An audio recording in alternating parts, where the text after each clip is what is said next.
Coming up on Tech News Weekly, Jason Howell is out, but don't worry, I've got a great show planned for you. We start by talking to Anna Kramer of Protocol about Microsoft's acquisition of Activision Blizzard and whether or not Microsoft can make a change in the company. Then Rene Ritchie of youtube.com/Rene Ritchie stops by to talk about the App Store changes taking place around the world, and then also how that may or may not affect what Apple does in the US. Lastly, we have Mark Gurman joining us from Bloomberg to talk about big tech lobbying. Yes, there are some big tech bills making their way through the Senate, and we're curious to hear what Apple and Google have to say about them.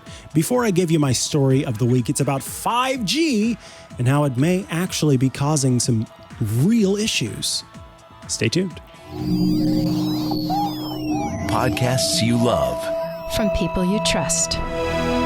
This is Twit.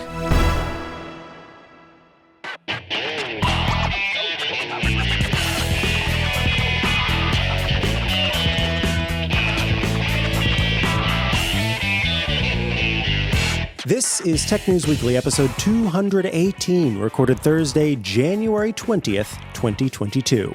This episode of Tech News Weekly is brought to you by Progress. Progress has the technology you need to secure, analyze, and integrate your applications, network, and processes. Find out more and download a free trial at progress.com/twit. And by Podium. Join more than 100,000 businesses that already use Podium to streamline their customer interactions. Get started for free at podium.com/twit or sign up for a paid Podium account and get a free credit card reader. Restrictions apply. And by Imperfect Foods. Imperfect Foods is catching the food that's falling through the cracks of our food system by sourcing quirky yet delicious foods. Right now, Imperfect Foods is offering our listeners 20% off your first 4 orders when you go to imperfectfoods.com and use the promo code TNW. Hello, and welcome to Tech News Weekly, the show where every week we, or today I, talk to and about the people making and breaking the tech news. I am, of course, Micah Sargent, and Jason Howell would normally be in that second seat, but he is not here today. I believe he is vacationing, which is a very good and important thing to do, and especially during this pandemic. So I'm very happy that he's away and am at the helm today to talk about quite a bit of stuff. Turns out when your guest host is out, you get to invite even more cool people onto the show. And I'm very excited to say that the first cool person I'm talking to today is from Protocol. It's Anna Kramer. Hello, Anna. Hi, how are you doing? Oh, I'm doing well. How are you doing? I am great and exceptionally overwhelmed by the quantity of news in the tech world that has hit us this week. Yeah, absolutely. So this is the kind of the big story this week, and that's why I'm glad to have you on first and foremost to talk about this. Activision Blizzard was acquired by Microsoft. This news kind of came through, and suddenly everybody was just, lots and lots and lots to talk about. That's pretty accurate. There were, just so much noise about it. I think what's really cool is I reached out to a former colleague of mine, and I believe a current colleague of yours, Megan Moroney, to talk about the Activision Blizzard acquisition. And what's cool is that you look at things from the business side, if I'm remembering correctly. So this is a great opportunity to kind of talk about that as opposed to just the gaming side, which of course was the first kind of, what's going on here? So I was hoping that you could start by letting us know kind of this deal going through, how much Microsoft paid for Activision Blizzard in case someone doesn't know, and we can go from there. And you know what? As soon as we start this, I realized I don't remember how much Microsoft paid for Activision Blizzard, because that is quite literally not the part that I news. Exactly. cover. So essentially, the reason that this is relevant to me is that I am our labor and workplace reporter. And so I write about culture issues and what happens inside of a tech workplace. And Activision Blizzard is quite possibly the most chaotic tech workplace that we cover, which I'll get into in a second. And so the fact that Microsoft went and purchased this tech workplace that we spend quite a lot of time talking about for culture reasons leads to this huge question of what happens when one absolutely enormous business buys another extremely large business, and what happens to the people who work there and the companies when they try to combine. And so that's the angle from which I've been approaching this. I've spent quite a lot of time talking to people who work for the gaming studios that are already owned by Microsoft, as well as the people who work at Activision Blizzard, who will then become part of Microsoft, if that makes sense, if that's the perspective. That's absolutely, that's fantastic. So yes, it's $68.7 billion. There we go. Thank you. Nearly $70 billion. I appreciate that. You're welcome. And I apologize for that first little throw there, because honestly, that's what I was so excited to talk to you about, is the perspective that you have. So honestly, I just kind of want to, I'll throw in some questions as we're going through it, but I just love to hear kind of what you've learned as you've been hearing about, this company being acquired, the sexism and discrimination that's taken place at Activision Blizzard, the fact that Microsoft is dealing with its own ongoing concerns there. I mean, there's a lot here. So yeah, take it away. Yeah, absolutely. So for people who don't have the context for Activision Blizzard's history, over the last 6 months, we've watched both the state of California and the federal government EEOC, that's the Equal Employment and Opportunity Commission, investigate what I guess we could call like a toxic frat house culture that allows for gender and sex-based discrimination at Activision Blizzard. So there have been all of these revelations, basically countless horror stories that a lot of women who work at the gaming company have about the way their coworkers, especially men and men in superior positions, have treated them. And basically the state of California and the federal government have been investigating the company for sort of allowing this to happen. And so when the news broke that Microsoft was going to acquire this company, it immediately raises all of these enormous questions about what happens to a company in turmoil that has cultural issues that might be fixable and might not be. Honestly, the scale and scope of them sort of continues to amaze me. It's unlike anything we've seen at a lot of tech companies. So like what happens now is the huge question here. And Microsoft has said, like they said in the call announcing the acquisition, that obviously they knew that there are a lot of culture problems they're going to have to deal with as a company once the acquisition officially goes through. The big problem here, of course, is that that acquisition could take 18 months, 2 years. The Federal Trade Commission may want to look at it because there's a lot of questions about what does it mean if Microsoft is buying yet another huge gaming studio and shrinking the competition space with gaming studios, right? So all these culture questions are going to be unanswered for quite a lot of time. And other than that, like sort of the big thing people are asking is whether the CEO of Activision Blizzard, Bobby Kotick, is going to remain at the company after the acquisition. And while he and Activision have sort of taken the official position that he will remain, it does seem like from some reporting that it's pretty obvious he's going to depart as soon as the acquisition closes, which I think is kind of that big action we're going to see from Microsoft trying to fix the culture issues at Activision Blizzard, right? That's going to be a pretty easy thing for them to say if Bobby Kotick leaves. It's like, okay, Bobby is out. Fixing the problems here is going to be a lot more straightforward. So it's kind of the general sum up of where we are.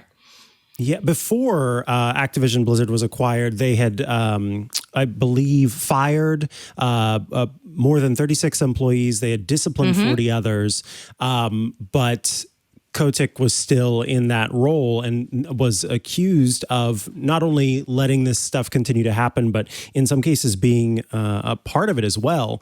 And I think what you are like, getting rid of the CEO who seems to be, was reportedly very complacent in all of this stuff is one thing. But I imagine it takes more than just getting rid of the CEO.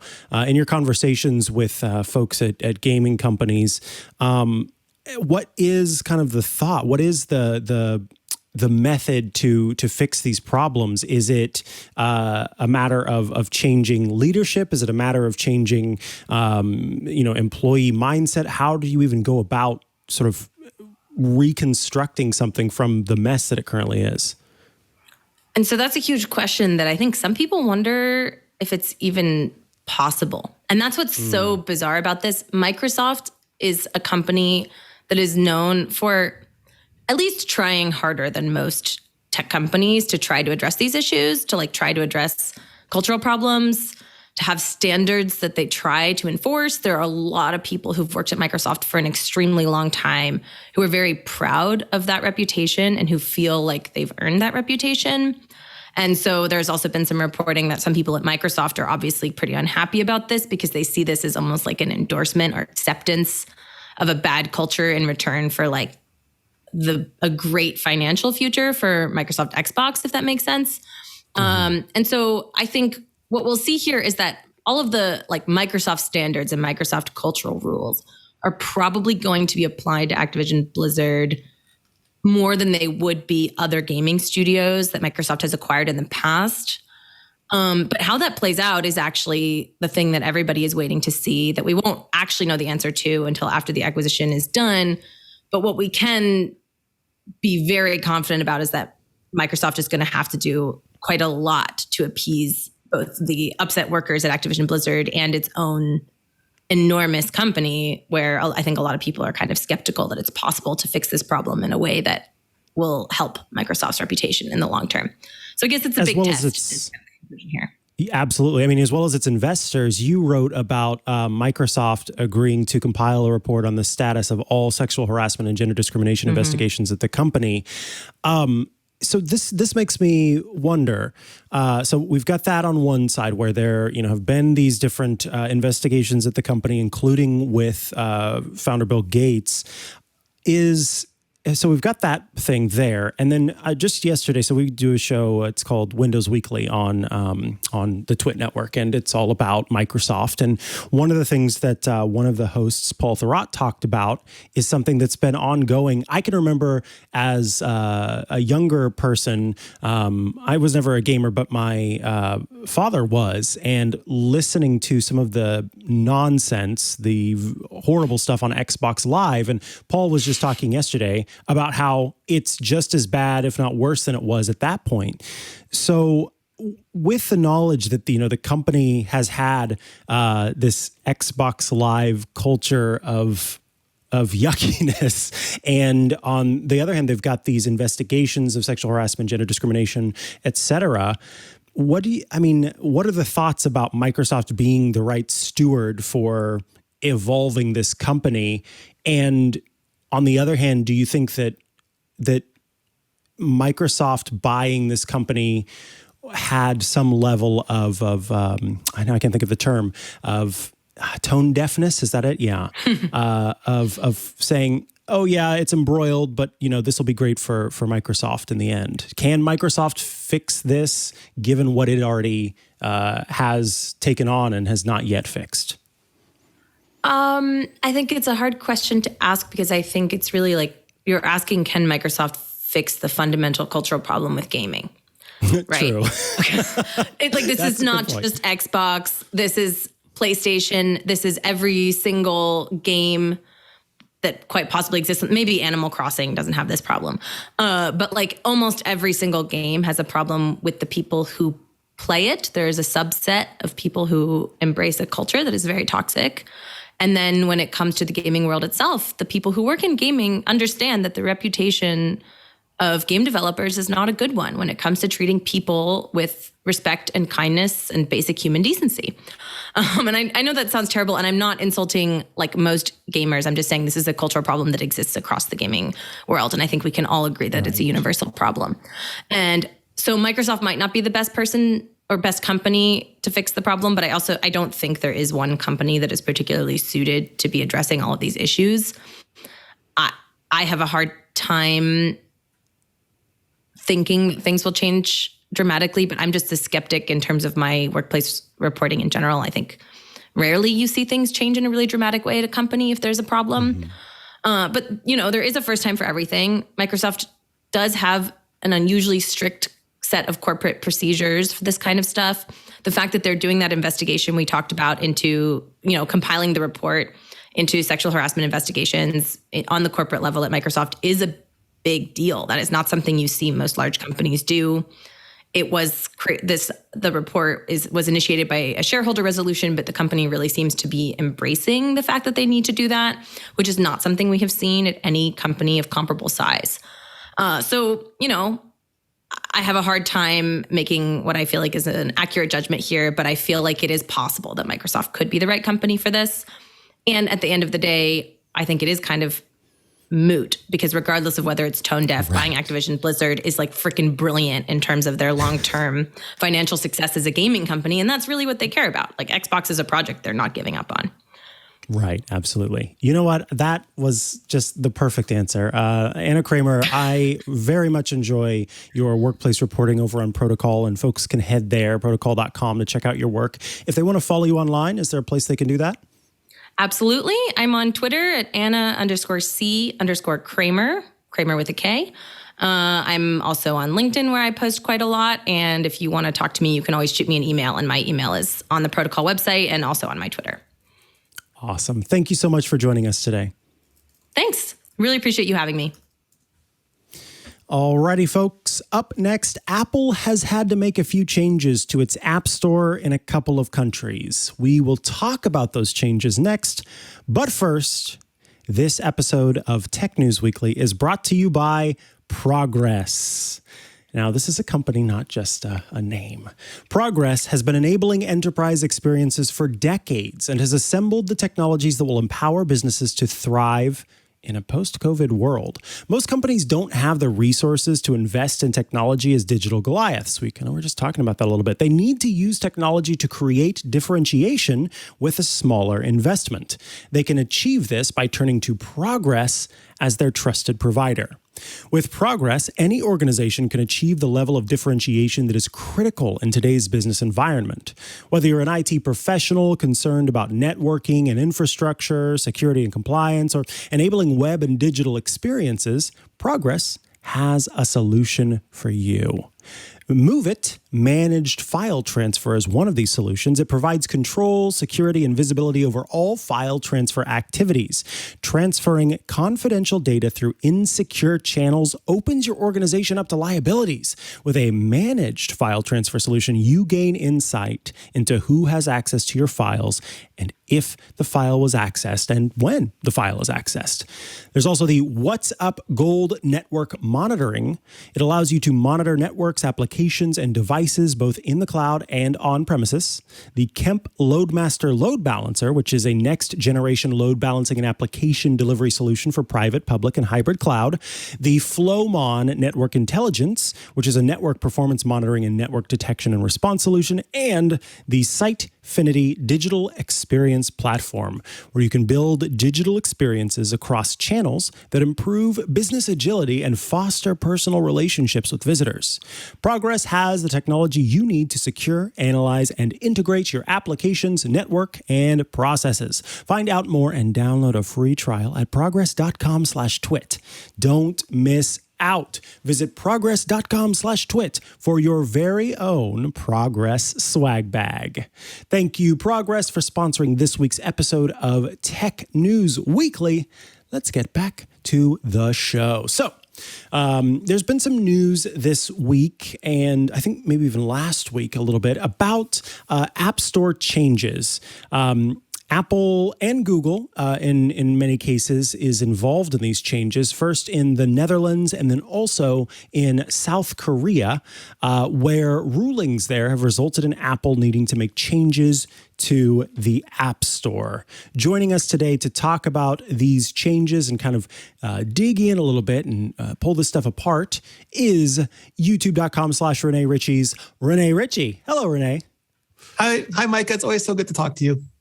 Yes, good to chat with you too. So let's dig into this. The first thing we want to talk about is the Netherlands. It's a very interesting ruling because it's specific to dating apps.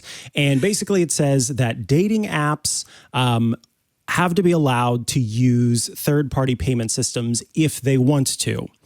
Now, what I understand is that Apple will still take a cut, which is kind of the big thing about why people would want to use a third-party payment service, is so that the cut is reduced, 15% for small developers, 30% for larger developers. Do we know how much this cut is going to be that Apple's going to take? I don't think we have any absolute numbers now. I mean, we could model it based on what Google's doing, and that is 15% if you use their system. And I think it's 11%. It's 4% less if you decide to roll your own. But I think like the bigger picture here, just for a second, is that in the beginning, everything is such a big gold rush, and the App Store and the Google Play Store start, and you have all these like gold rush mentalities, and people are making money hand over fist because there's very little competition yet. There's still scarcity, and there are these big success stories. And then like Apple's only taking 30%. Traditional publisher relationship, they take 55%. This is amazing. But then as time goes on and platforms mature and things become hyper competitive, and now apps are basically commoditized. They're pop. They're like what happened to internet news and internet music and with Napster. Like just the value of each individual piece has been taken away. So they're only really valuable in aggregate.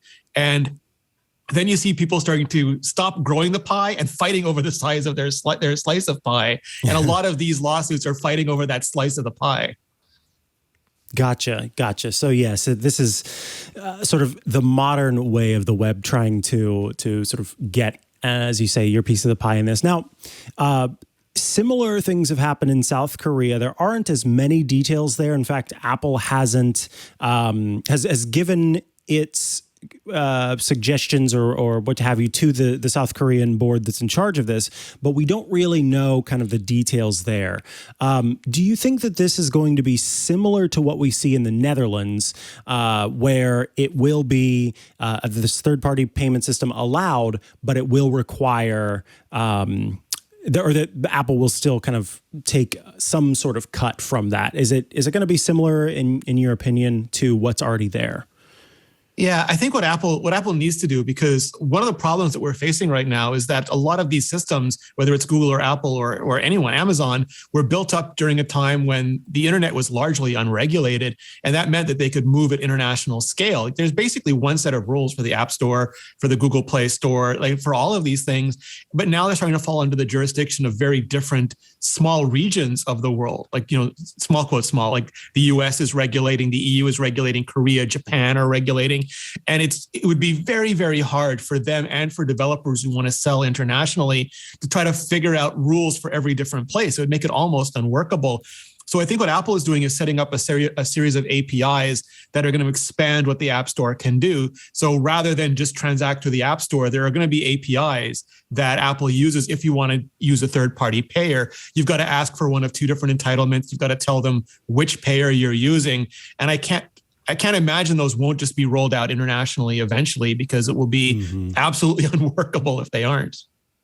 Yeah, can we actually, I was hoping you could explain for someone who, comes across this story and they see the words, that they see the phrase, create a separate app binary. Those are kind of weird words for the average person. What does it mean for a developer to need to create a separate app binary? And why do you think Apple is at least saying that they are doing it this way? Yeah, I can't speak to why Apple would be doing it this way. I think it does make the lives of users much more complicated. Apple seems to not care about the complication when it comes to like forcing us to buy Comixology or Audible books outside of the App Store anyway. And maybe that's just for pure platform management reasons. But you would have to basically make a second version of the app. So you could have Dutch dating app, the regular version, and then Dutch dating app PayPal edition, that if you use that one, you can choose PayPal, for example, as your provider and not have to go through the App Store transactions. And these are always win and lose for customers, because there are a lot of benefits of going through the App Store in terms of like it's one single transaction. You have a set payment system. You can go in and dispute the transaction if you want to. If it's a subscription, they're forced to notify you in advance if they want to renew it, which is not the norm by any means for subscription services. And also for developers, because understanding tax laws in every single country that the App Store runs in is difficult. Like, how do you know what taxes you're supposed to pay in Japan? So I think there's a little bit of grass is greener there, but they will save on some transaction fees. And I think Apple and Google are being very careful to reduce the amount of commission by a very small amount, because they want you to think that the value of the App Store, of the Google Play Store, really is far beyond just transaction processing. Like everything that they provide for you, that's the 8% or the 9% or the 11% of the fees. And it's really like 3 or 4% that's the cost of doing the transaction. Now, you talk to, and I imagine know, quite a few developers who make apps for the App Store, you and I both. And I'm curious about your if you've sort of done the litmus test, if you've stuck the dipped the toe into the pool and checked the heat, I'm curious, kind of, do you think that developers are going to make use of this option? And if so, what kind of developer will be more likely to make use of this option? Is this kind of just a big company thing, or are there cases where smaller developers who only have a 15% commission rate would maybe be encouraged to use a different type of payment system on the App Store?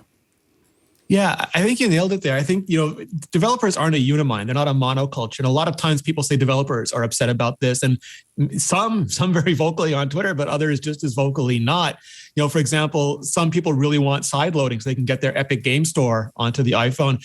Others are terrified of it because they believe their $10 calculator app is going to just be ripped off through piracy immediately. And the same thing with this. Some of the larger companies who handle large bulk transactions all on their own are very excited because they think that they'll save a little bit of money on those fees. But other developers are like, we're just going to be frauded out of existence. Like, how are we going to be able to track any of these transactions? It's going to be much more difficult. And of course, they don't have to offer any of these things. But it's that classic argument of, when it's impossible, nobody even thinks about it. When it's possible, suddenly you have a bunch of people who insist on it. Like, you're going to have to allow this, otherwise we're not going to download your app anymore. So it does open up a whole realm of complexity that I think will benefit the larger companies, and smaller developers are going to just have to learn to live with it. So the next question I'm going to ask has a very easy answer. If I ask, could Apple do more? The answer, of course, is yes, they could do more. But more, I'm curious, sort of in the folks who are sort of coming out against this or saying that it should be more. What does more look like? What is an app store that has different payment platforms that works in a way that people would actually want? Do we know what that looks like? Because I guess what I'm saying is there are complaints about the way that Apple is doing this process with the separate app binary. Is the perfect world one where it's one app binary and there's, the different payment options available there? Do we really know kind of what people want, or is it just that there's an overwhelming amount of complaints about whatever comes out in this? Yeah, I think, if I could be, Phil Schiller God mode for the day, and I got to be in charge of the App Store and just do what I wanted, spend all of Tim Cook's money.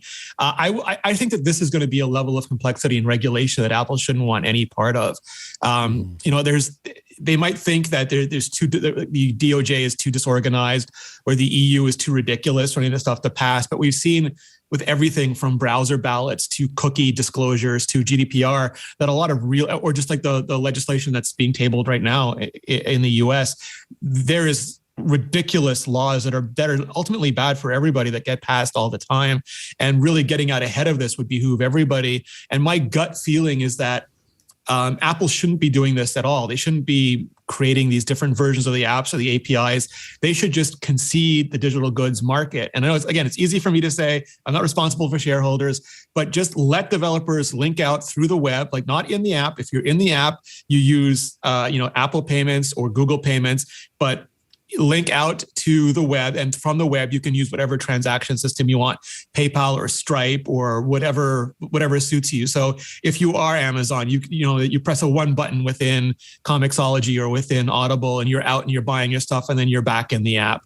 That would eliminate any complaints, any monopoly abuse charges, any of these other. It would just render it all moot. And I don't think it would hurt Apple that much. I don't think they make that much off of standard digital good transactions. The one sticky point, the one thing that Apple and Google have been more protective of than anything is their Smurfberry bucks, their V-coins and their Poca coin, all that stuff, because they're all basically just funded by these free-to-play addictive casino games.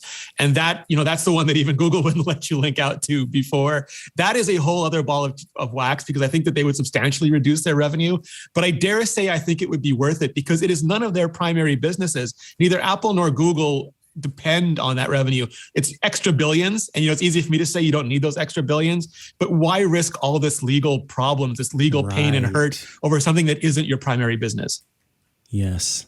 Rene, that was an excellent answer. Of course, always a joy to have you on the show. Folks can head to youtube.com/Rene Ritchie if they want to check you out. Where else should they go to check you out online? On MacBreak Weekly here every Tuesday, where Leo and Andy and Alex and I get to have just so much fun all the time with you in our ear, which is amazing. Awesome, Rene. Thank you so much. We appreciate it. Thanks, Micah. Bye-bye. All right, up next, big tech seems to be concerned about the latest round of tech bills in the U.S., and one of those just got passed under the Senate floor. So we'll dive into that shortly. But first, this episode of Tech News Weekly is brought to you by Podium. If you own a business, you know there aren't enough hours in a day to waste playing phone tag. The list of customers you need to reach doesn't get any shorter, especially when business is good. That's why local businesses everywhere turn to Podium. Podium makes every interaction as easy as sending a text. So everything that makes your business great can get done faster. Podium isn't just a better way to communicate, it's a better way to do everything. Gathering reviews, collecting payments, and even marketing to your customers, Podium makes it all as easy as pressing send.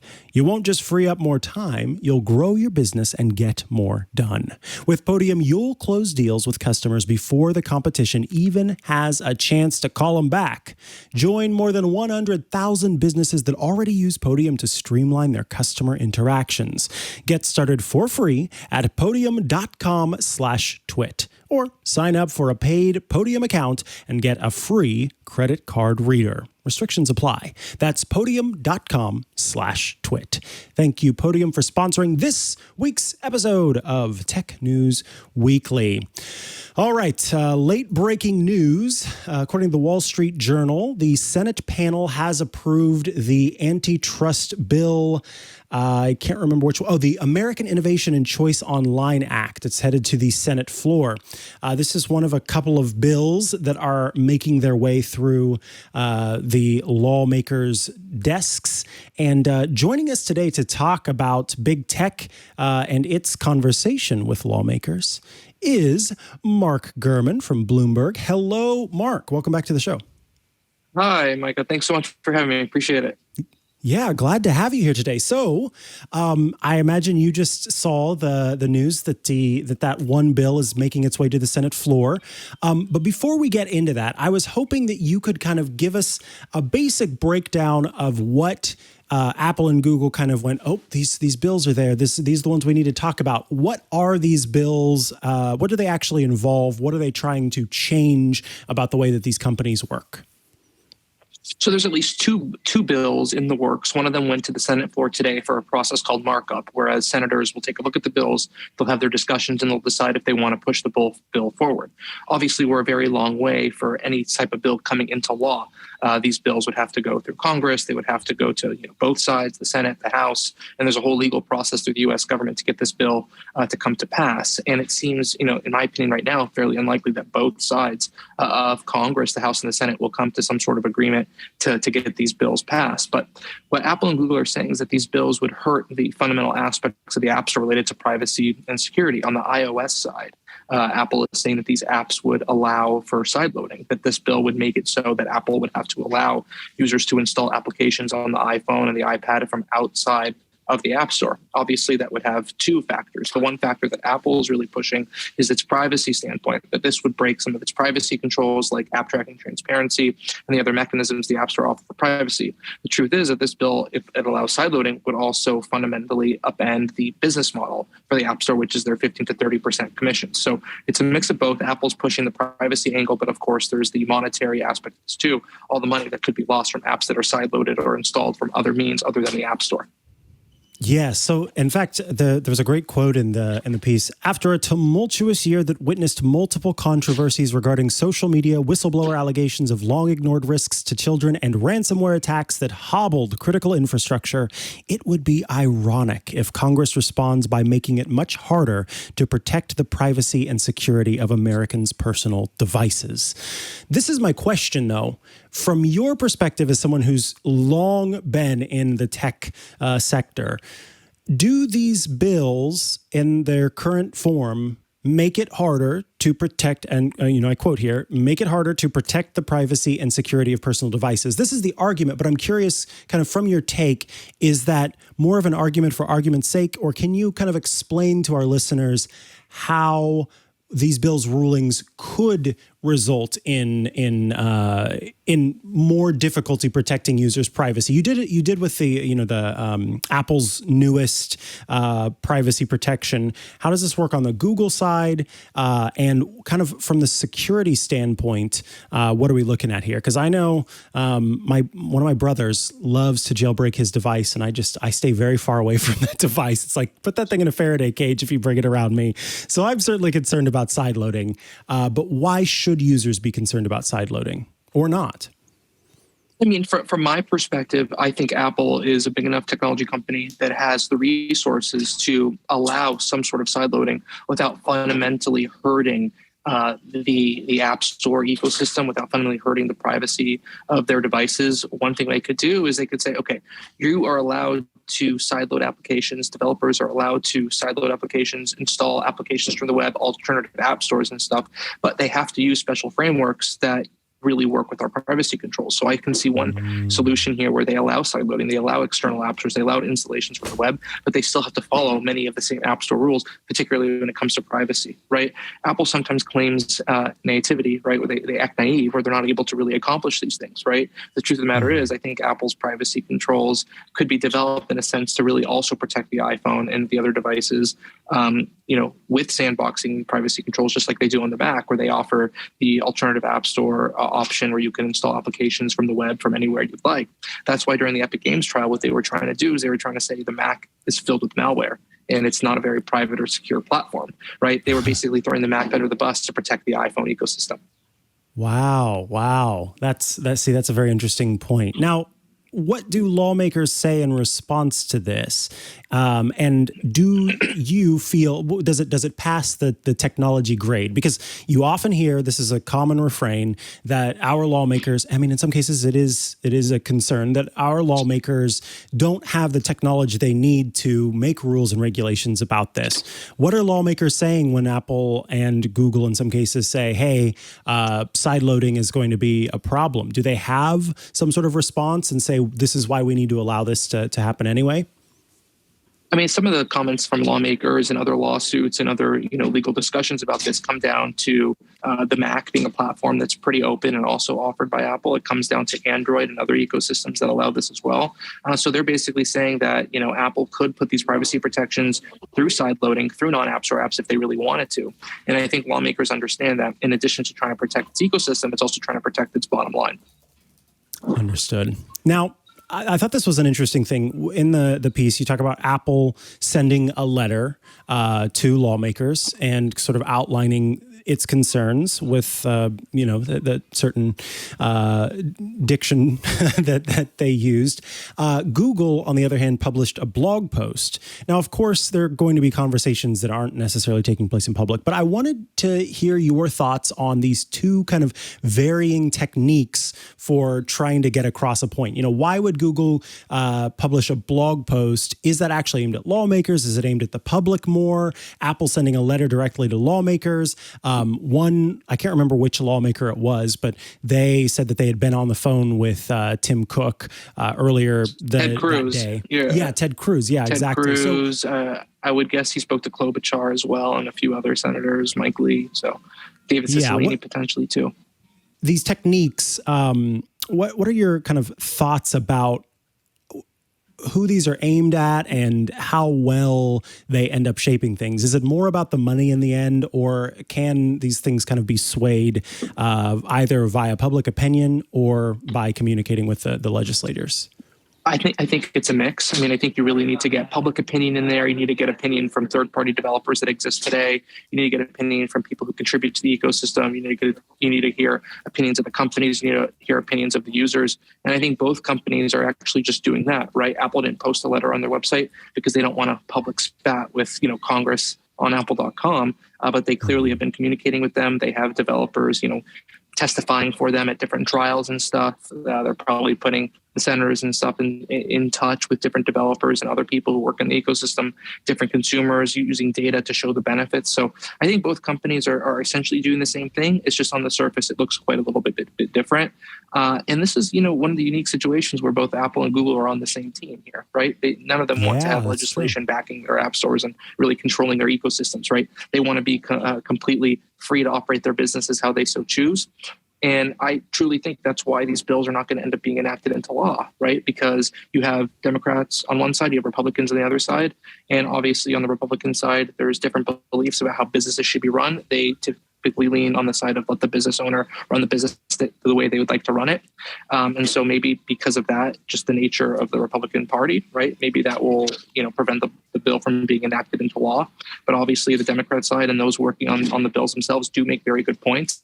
I personally think there could be a system where Apple does allow side loading and app installations from outside the App Store while keeping the app sandboxed and keeping them safe and keeping users private. Now, one of the things that may surprise people when they first hear this is that there are quite a few small tech companies that are on board with these acts. And then once you kind of learn a little bit more about why, it makes a bit more sense. But I was hoping that you could explain why there are some small tech companies who are for these bills and what they hope to gain out of these being enacted. I mean, at a fundamental level, Apple takes a 15 to 30% cut. So if you're an app developer and you have the means to really support these bills and try to push these bills forward through Congress and the House and the Senate, I think that from a business standpoint, that's a smart thing to do, right? You wouldn't have to really abide by all the App Store review guidelines. You may be able to circumvent Apple's charges, and business is business. They want to save that 15% to 30%, right? If you're an app developer and you make $1 million a year, right? 30%, that means you're left with, $300,000 less before taxes. So obviously from a financial standpoint, it makes a lot of sense for them to want to push these bills forward and do anything they can to sort of break away from the Apple commission structure. Do we think we'll hear anything from the other kind of big companies, Amazon and Meta, aka Facebook, or is this primarily, hey, this is Apple and Google's problem? I guess Microsoft could even be thrown in there a little bit. Will we hear more from those companies, do you think, as these make their way through? Or, as you pointed out, the likelihood of these actually being enacted is perhaps low enough that these companies don't really need to throw down their gauntlets? I'd be very surprised if these laws were passed, but at the same time, I think Apple and Google have a real stronghold, a real true duopoly on the App Store market, and the impact on Microsoft and some of the other developers, Facebook, would be very slim. Meta / Facebook, whatever you want to call it, has taken the anti-Apple and Google approach to the App Store. So, there could be a world where Facebook is sort of supporting the bills and say, hey, we'll work with Congress to, adjust our guidelines to fit this bill and really go against the grain against Apple and Google on this one. Interesting. Mark Gurman, I want to thank you so much for taking some time today to chat with me. Fantastic conversation. If folks want to follow you online and check out your highly quoted newsletter, where should they go to do so?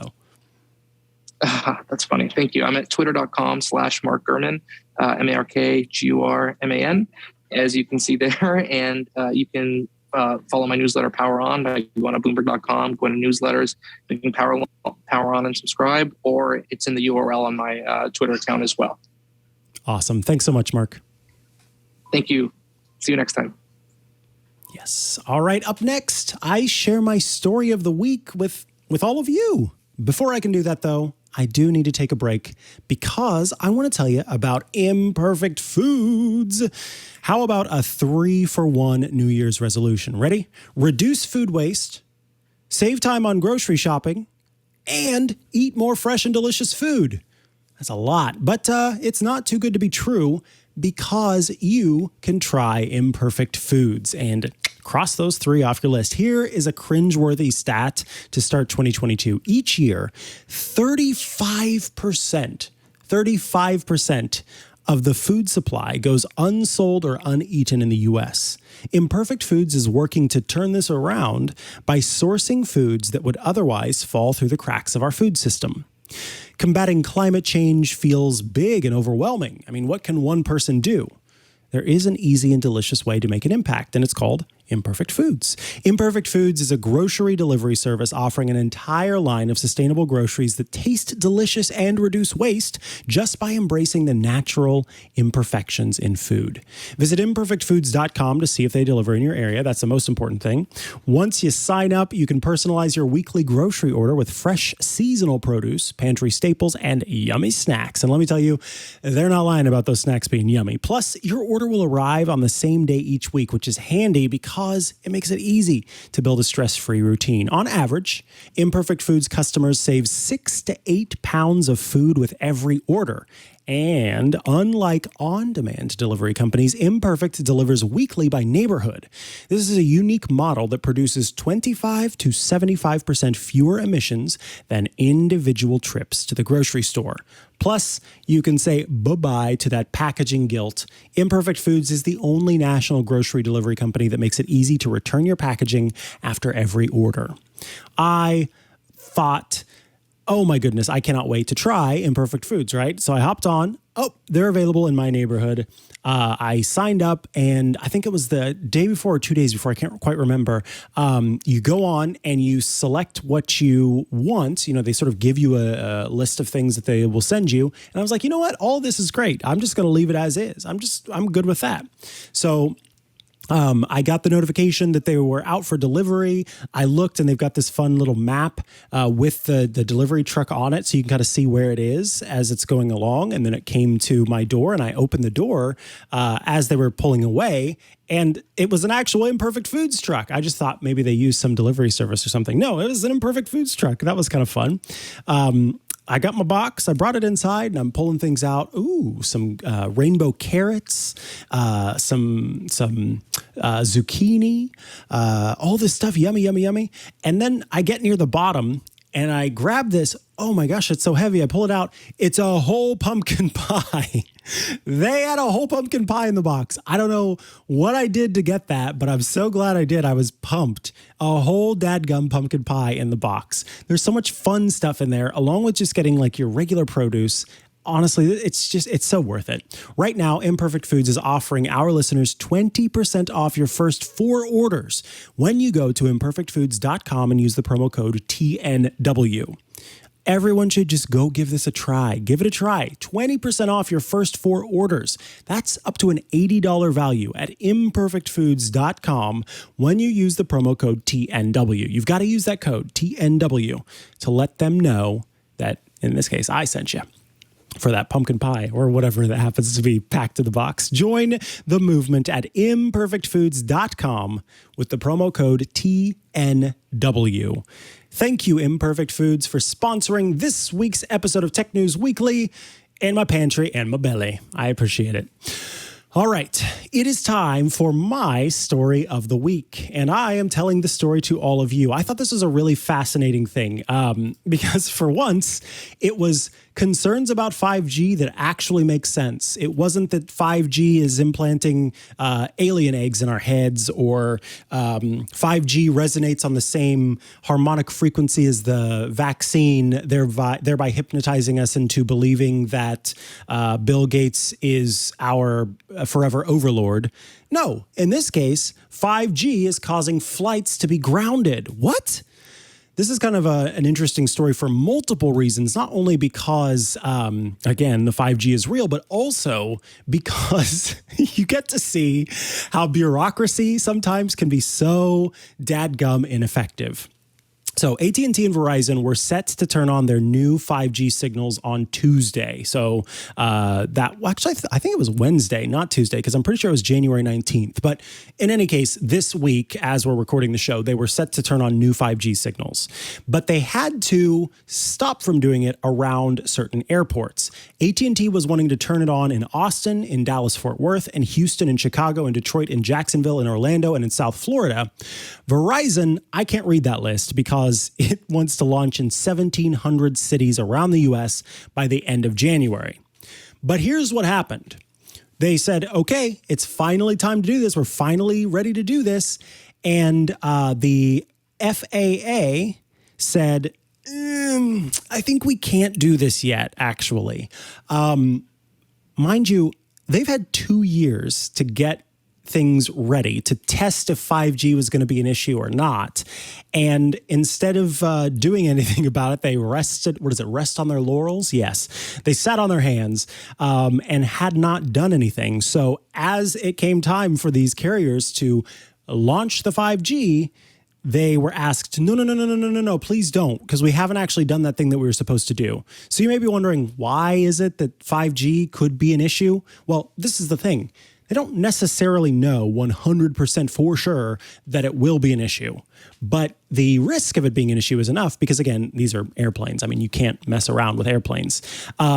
There are tools that the airlines use that involve radio signals that could interfere, 5G could interfere with the radar altimeters that aircraft use to make low visibility landings. So I believe San Francisco, the SFO airport, was one of the airports that was involved in this hey, don't activate around here, because in places where it's more likely to be foggy and in places where there are the most, kind of Chicago is one where there are quite a few carrier planes, those areas are part of this, what the FAA is calling buffer zones. So this is wild. The FAA basically said, hey, we're setting up these buffer zones. Y'all can't activate your 5G in these areas because if you do, then it's going to cause interference and you could potentially run into some issues.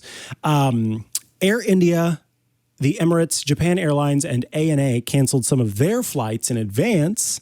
There were some other flights that were canceled. Biden actually, during the press conference, said, quote, this agreement will avoid potentially devastating disruptions to passenger travel, cargo operations, and our economic recovery, while allowing more than 90% of wireless tower deployment to occur as scheduled. So that was the agreement between the FAA and these carriers. But what's fascinating is, that didn't touch on the fact that they've had quite a bit of time to try and get this worked out ahead of time. So we'll start to see more of these get turned on over time. We'll see more of those ones that are in buffer zones get turned on. And I'm interested to see, if these airlines that were still kind of concerned, the ones that ended up kind of grounding flights, if they're going to experience an issue with this. Scooter X in the chat has some quotes that I'll read here because I think that it's interesting.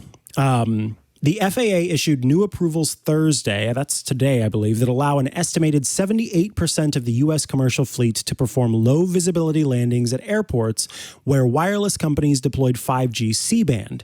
That's the new 5G bands that they're trying to turn on. This now includes some regional jets. Airplane models with one of the 13 cleared altimeters include all Boeing 717, 737, 747, 757. I'm not going to read all of those. And Airbus models, some Embraer models, and 190 regional jets. So there are quite a few that can do this just fine. It's the obsolete radar altimeters that are the issue. Thank you, Scooter X.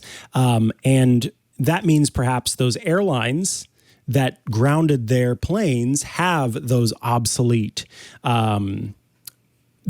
radars, and that could be why they decided to ground those flights in case they ended up touching down in areas where that would be an issue. But ultimately, the carriers are a little upset because they're like, and I had a quote from them as well from The Verge. It says, in a statement to The Verge, AT&T expressed frustration at the FAA's failure to, quote, utilize the 2 years they've had to responsibly plan for this deployment, as well as its, quote, inability to do what nearly 40 countries have done, which is to safely deploy 5G technology without disrupting aviation services. So not only are they accusing the FAA of, again, resting on its laurels, I think is the term. I keep forgetting. But also they're saying, look, there were 40 other countries out there that did this no problem, and y'all can't get this right. What's going on here? Why are we having to wait for this? Especially with Verizon's 1,700 cities they're trying to get going. So I'll be interested if Johnny Jett, the travel guru, has anything to say about this on Saturdays, the tech guy, as we hear about flights being grounded for the 5G signals. And I'm sure it won't be long before my great Uncle Jim Bob sends me some Facebook post about how 5G is also causing flights to crash, as he learns on Facebook to go along with the other conspiracies. Jim Bob, keep your Facebook posts. Folks, that brings us to the end of this episode of Tech News Weekly. I hope you had fun today as we talked to three great guests. Jason Howell will be back next week, so he and I will be helming the show at that time. Tech News Weekly publishes every Thursday at twit.tv/TNW. So you can head there to check it out. That's how you subscribe to the show in audio and video formats. In fact, going to twit.tv/TNW, you'll see subscribe to audio, subscribe to video, and then you can choose your provider. So that's Apple Podcasts, Google Podcasts, Spotify, YouTube, all those different places. We try to be everywhere you are. Another place we are is in the ad-free space. If you would like to get all of Twit's shows ad-free, well, you should check out Club Twit, because for $7 a month, you're going to get every single Twit show with no ads. You'll get access to the exclusive Twit Plus bonus feed that has extra content you won't find anywhere else. That's behind the scenes, before the show, after the show, but also AMAs, now with Andy Ihnatko, with Mary Jo Foley, with Steve Gibson, with Micah Sargent, whoever that is. I believe Leo and Lisa did one. There have been quite a few of these that have made their way into the feed now. So you don't always have to tune in live. If you're not able to make it live to the showing, you can also just check that out on the Twit Plus bonus content feed. And Georgia Dow is up next on the AMA, so that one's going to be a fun one. And then you also get access to the members-only Discord server. If you're wondering what the heck a Discord server is, well, if you've ever used Microsoft Teams or Slack, you'll be familiar with Discord whenever you join. It's just a place to communicate with your fellow Club Twit members, and then also those of us here at Twit. And then I should mention that some folks wanted to just support some of their favorite shows directly and weren't really interested in all that extra stuff. There's a way to do that. You can subscribe to individual shows on Apple Podcasts for $2.99. You go in, you find the audio version of Tech News Weekly, and there will be a button you can click to subscribe to audio. And when you do, for $2.99 a month, you'll get that ad-free. If you want to tweet at me or follow me online, I'm at Micah Sargent on many a social media network, or you can head to chihuahua.coffee, CHIHUA.coffee, where I've got links to the places I'm most active online. Whew. You can check me out on Tuesdays with Rosemary Orchard for iOS Today, and in the future, I'll be rejoining Leo Laporte on Saturdays for The Tech Guy, the radio show heard around the world. Thanks, of course, to John Ashley, our TD and editor, for running the boards today and making the show happen later. To Ashley from Continuity, who will be helping make sure that the show is polished and ready to be uploaded. And, of course, Burke, who handles the calls with our guests to make sure that they are ready to go for the show. And also, I'm sure does a lot of other running around to make sure things are going as they should. Of course, we will see you next time with Jason Howell back on Tech News Weekly. Goodbye. Android is constantly evolving, and if you're part of the Android faithful, then you'll be just as excited about it as I am. I'm Jason Howell, host of All About Android, along with my co-hosts Florence Ion and Ron Richards, where every week we cover the news, we cover the hardware, and we cover the apps that are driving the Android ecosystem. Plus, we invite people who are writing about Android, talking about Android, and making Android onto the show. Every Tuesday at twit.tv, look for All About Android.